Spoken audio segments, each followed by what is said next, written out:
มือแดดแห้งอะไรซุ่มเจ้าแดดแห้งอะไรเบิ่งในห้อนคักห้อนในห้อนอะไรอะรอจนแสบเบิดหูเบิดตาวันนี้ก็มีพระเอกนางเอกเพิ่นมาเยี่ยมคนป่วยฮัลโหลสบายดีพี่น้องสบายดีเด้อพี่น้องฟังฝ่ายมาเยี่ยมพาเพิ่นพานั่งมาแต่เป่าวังกี้นี่พี่น้องไปเป่าพี่น้องพังเบิ่งมืออื่นว่ามันสิดีขึ้นบ่เนาะมากับจักเสียวหยังให้กินพี่น้องมื้อคืนนี่จับไก่มันก็จับบ่ได้ก็เลยไปซื้อปีกไก่สีทอดปีกไก่แซ่ปีกไก่ไว้มันยังบ่ละลายพี่น้องปีกไก่มันแข็งเขาสิทอดปีกไก่สู่กินแล้วก็สิตำนี่ล่ะซื้อกระปุ่นมาอยู่สิทอดปีกไก่แล้วก็ตำกระปุ่นสู่กินวันที่ปักมุลาพามาอยู่นั่นเด้สองเถาเพิ่นสิมานำบ่เพิ่นเฮ็ดหยังแล้วในเฮือนเพิ่นน่ะเพิ่นเฮ็ดหยังตอนกูมันแตกมันตัวอ๋บริยูในช่องคนโอ้ยความดูสิเว้าหยังคนดูคนขยันบ่ได้อยู่ซื่ออาการนางก็ดีขึ้นแน่แล้วแหละพี่น้องแต่ว่ายังคันอยู่มันคันจักมันคันบ่หยังเพราะว่า FC หลายๆคนก็คอมเมนต์เขามาบอกให้ขามไปฝั่งไทยเลยนะเจสีแม่เสียวมาลาเพิ่นว่าสิพาไปอยู่พี่น้องเพิ่นสิพาขามไปเข็มมาลาเพิ่นว่าบ่แม่นบ่อยากไปเด้อพี่น้องอยากไปอยู่เฮาก็ยังรอจังหวะเพราะว่านางยังเมื่อยเนาะย่างลงคลองขึ้นคลองพี่น้องบ่แม่นสิต่ำๆเห็นไปรอบก่อนน่ะไปรอบก่อนนั่นพอสิจับนอนมือตายคนเมื่อยชื่อพอมันเสียค่าภาษีโมรุคุณตามเข้ารอบก่อนที่ไปนั่นที่นั่งป่วยตอนนั้นที่ไปน่ะปี๊ดมันผัดน้ำลงแห้งเนาะส่วงนั้นน่ะ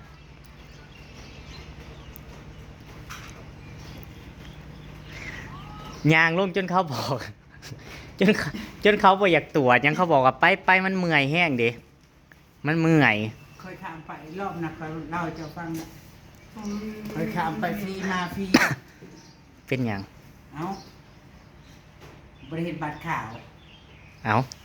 ขึ้นไปเฮ็ดเขาคือเฮ็ดให้ตลาดกับยายรวยเขาคือให้เจ้าขามเขาบริสุทธิ์ขามลงไปลงเงือกขามไปขึ้นไปเขาไปต่อหม้อไปเสียค่าเหยียบประเทศคอยขึ้นรถขึ้นนั่งถ่ายรถซับรอบ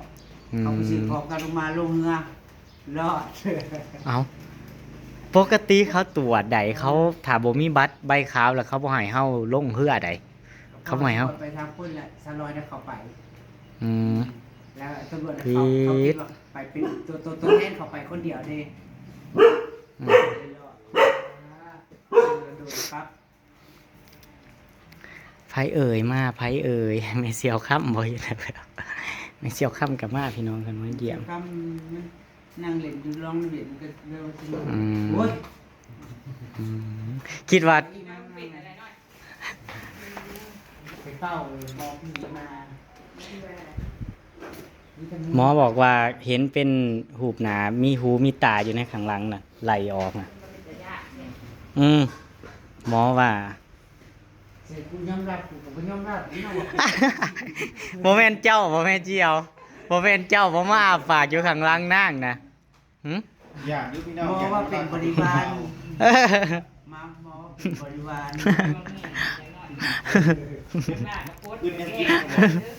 ขึ้นยังกินกิน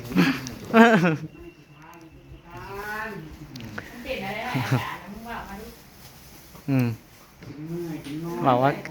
ว่าการทำโมฟังเนี่ยมันเห็นป่วยแห้งก็เมื่อยลงไม่มองเป็นปกติว่าที่กระชีตาว่าปัว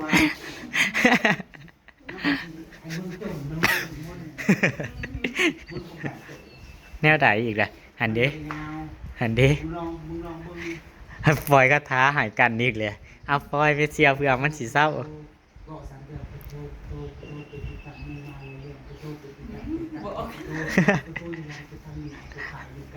สิ่งนี้ก็มันเข้ามาเอาไปได้ จุดนี้เสียโทรศัพท์ได้ที่นอนทำกระท่อมไม่แจกสักทีจะมาไก่โอ้โหกันเย็นกว่าผีเย็นที่สุดอ่ะมากตัวเราอยู่ท่า เป็นหัวอยู่นอนอยู่บ้านนอน คือบอกกินมันเบิด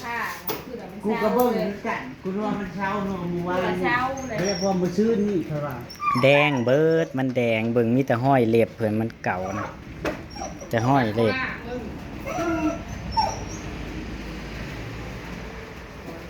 ไปขนได้เนาะ วันที่ข้ามันปั่นนี่ ตรวจนะคะไปได้ก้อนนะเด็ก ตอนแรกว่าสิไปสวรรค์ ก็มีเราไปให้ด้วย ร้านใครร้าน เฮาว่าไป อยู่ในกระท่อมนี่ มันใหญ่เปิดใหม่ เพราะว่าอะไรสักอย่าง ชุมข่อยไปกวดมื้อนะหันข่อยไปกวดอยู่ในที่เขาเปิดใหม่ได้มีเจียวกวดอยู่หันมันบ่เจอว่าเฮากินหยังเบิดเลยเด้ล่ะ ท่านเนาะท่าน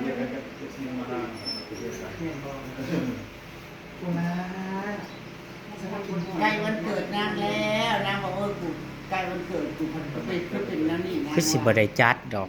มัน จะพี่เนาะ มันบ่ไอ้นี่อำนวยนี่ รู้ว่าโดดมีกู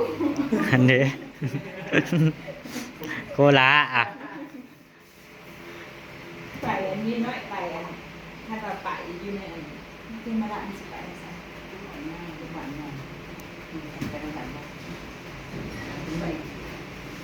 ไปที่กลัวไปอุบลก็ได้ ไปทั้งนี้กันลงบนก็ได้เนาะ ได้มันมีรถมาเลย กินไก่เนาะไปอุบลกินอันนั้นก็จะกูขี่รถโอ้ มี ย รถมาเลย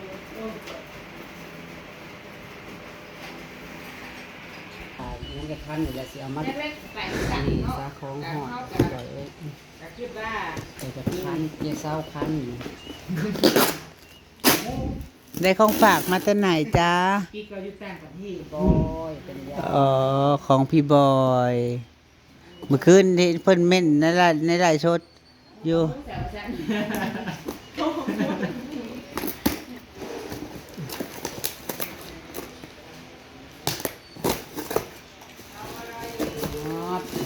มันยาเบิดกระปุกนี่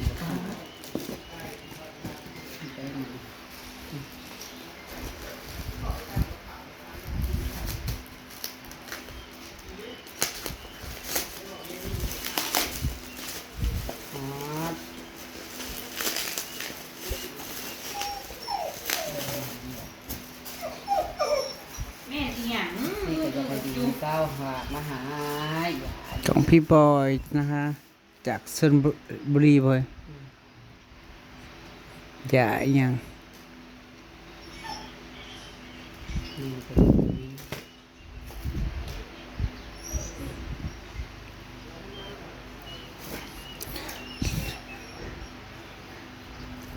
เมนบ่หน้าบ่เว้านี่ก็สิลืมเลยนี่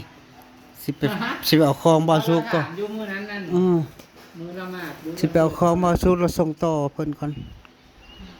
ทำเองนะทุกอันบ่ออกรัก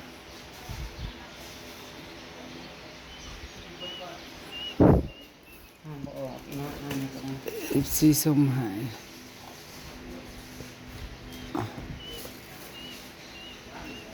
มาจากแหลมฉบังนะจ๊ะแถวกิโล10นางเคยไปพี่น้องแหลมฉบัง เคยไปหากินอัน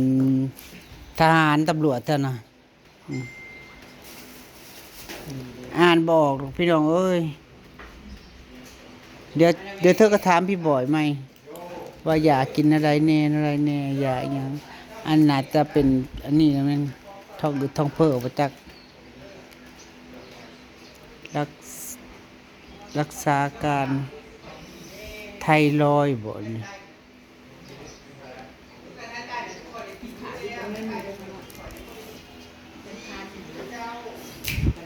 มันอาจสิเกี่ยวกับเลือด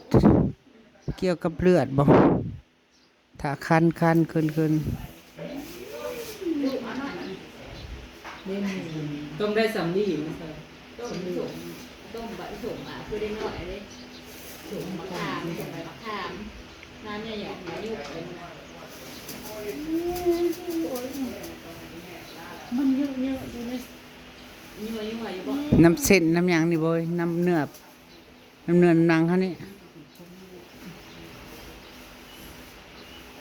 มันบริการธรรมดา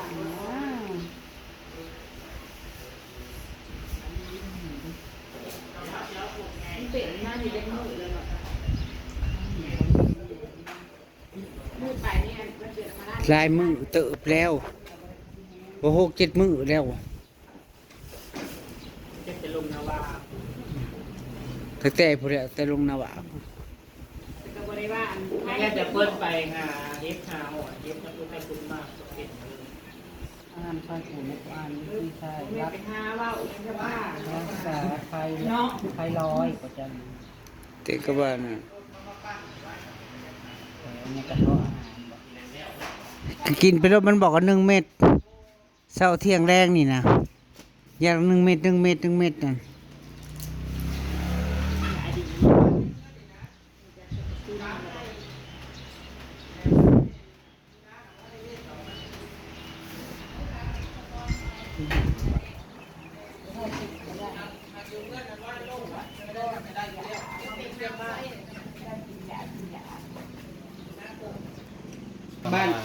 บ้านอัน หลังบ้านก็กำลังทางกับข้าวจะสิต่ำข้าวปุ้นแล้วก็ทอด เดี๋ยวจะมาใส่ไข่จังที จะเป็นแขก เป็นแขกเพระเฮ็ดกับข้าวแซ่บ จะมา มัดหมูเฮ็ดให้กินประจุมบ่เค็ม เนาะ เพราะฉะนั้นเฮ็ดกินเอง แล้วจุ่มมาเจ้าน่ะบ่ขางัวขากล้วยซื้อรับกินมึงเราอยากกินซอยจี้ซอยจุ่มซอยจุไปจ้ะ เต่งกับผัดผ้ากินแต่หญ้าเนาะซูฉันละคุณฉันอาหารหลักของฉัน เอฟซีบอกว่าห้ามเรียกไม่ใหญ่อำมาลาต่อไปนั่น เป็น ที ว่า นี้ เอื้อยครับ ครับ เลยครับ จ้า รถที่มาหลุกเนี่ย น้อยโดนยิงลูกยังเมาโลดเด็กครับ เลยครับพร้อมกันเนี่ยครับ มาสิครับแหละครับ กามื้อนี้บ่ ทำมือนี่ล่ะ จักโลจักกิโลเดี๋ยวลงไปนะ แต่แล้ว มาทำไมมีไอ้บ้านนาและนวลน้องไม่ต้องกลับคืนมา เอาเสียงอัน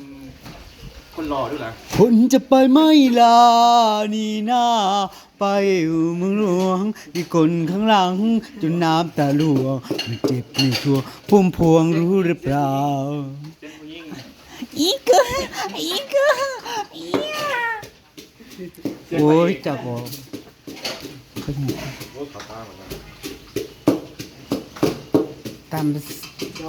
ำซั่วข้าวปุ้น เอาจ้องไม่ให้เราเนี่ย แล้วก็ทอด ฮะ จองเดินจองเลยจองจองจอง อย่างนี้ จองผู้ใดแน่ฮู้จักจองพี่น้องยกมือขึ้น นะครับพี่ ทราปรีตีหัวโยม ปล่อยบัว เอาว่าแทงมันหลาย ว่า เดี๋ เนี่ย วย เราทำไอ้กินหรือว่าเนี่ยเราแกล้งออกมาให้กินแซ่บที่ยัง จักหนักสัก2-3หนักที่ยาวๆจักหน่อย พี่เพชรเนาะคนเผาจิ้มบัวได้เลยพี่เพชร 3หนักเจ้าใส่ซี่เลยนะ คนเผาจิ้มบัวได้เลย ไผ่เถาไม่มีวันนี้ผู้เถาเด้อบ่ได้นี่นะเจ้าแล้วน้อยก็ เอื้อเพิ่นผู้บ่เฒ่าน่ะโฟกัสที่หัวเพิ่นเนี่ยนะผมงอกบ่เด้ว โอ้ยอันนี้น่ะเราไปอันนั้นน่ะต่อตอดแล้ว เขาเคยได้ นี่เจ้าคือหงอกจ้ะ เผา เถานี่กว่าเถาคุณเฮาสิว่าจำได้จ้ะ บ่ลูกอ้าก็จะเป็นได้ลูกอ้าก็จะแพ้เป็นผู้เบิดหัวเลย อันใดเนี่ยมันเค็มใส่ขี้เบิดใส่ลงไปเกลือปลาแดก3อย่างแล้วก็ใส่เบิด3ยี่ห้อพี่น้อง ตายไป10 ปีค่อยยังตั้งเจดีย์อยู่ ยังมัน ยังบดพ่อ หัวเลย มันเค็มเลย ยังบกเข้มมันร้ายอยู่นี่นะ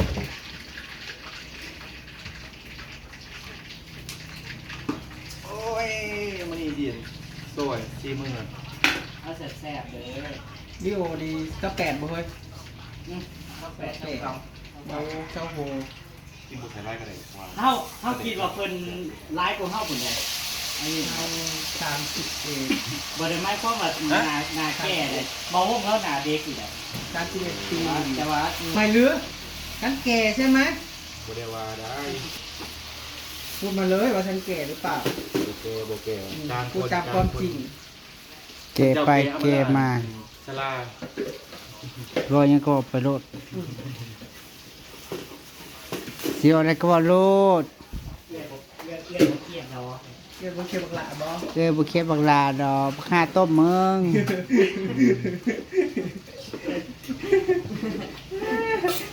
น่าเชื่อว่าม่วนในยามละโอ้ยหมู่กันพี่น้อง